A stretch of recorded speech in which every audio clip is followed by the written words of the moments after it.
Let's go. Share it, push it, do it, know it. One MediaCom, we work as a team.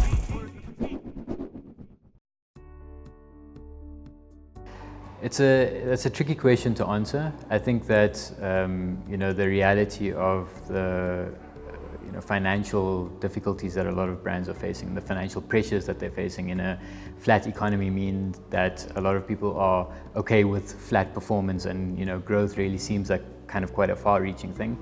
But that's not to say that brands aren't growing. And if you look at the top 5 or 10 brands in the country, a lot of them are growing in terms of their overall brand value at around 18% per year, which is well over GDP growth, and that shows us that it's definitely possible. If you look at the brands in this space, there are the brands such as the telcos. There's a lot of representations amongst the banking sector. There's some representation in terms of FMCG brands as well. I think just looking at that helps us to see that it's not impossible for brands to grow, despite the fact that we have these flat economic conditions.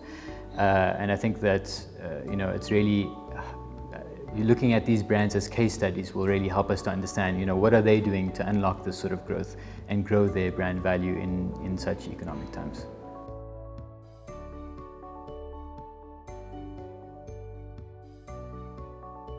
So for a radical change, I think brands need to do radical things, and they often are quite difficult. A lot of the changes that I'll suggest are quite difficult because a lot of marketers operate in environments that are very structured, quite rigid, and not very flexible. And this is why we see the likes of startups and disruptors being able to secure growth and maintain very strong growth trajectories for a number of years when they start up, because they start up with a lot more flexibility.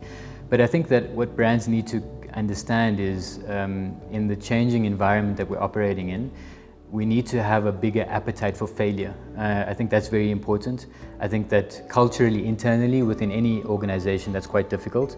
But it's about creating a culture of accepting and acknowledging failure and learning from it that empowers people within organizations to have this approach of constantly testing and learning and trying new and different things. And that kind of can span a range of different activities, not necessarily only limited to marketing activities, of course. And it's really, I think, that really is the key to helping brands to change radically. It's not going to look the same from one brand to another, but that sort of radical change is only something that can be unlocked when organizationally, culturally, they're changing and they are setting themselves up to fail often, and learn from their failures. Let's go. Share it, push it, do it, know it. One MediaCom, we work as a team.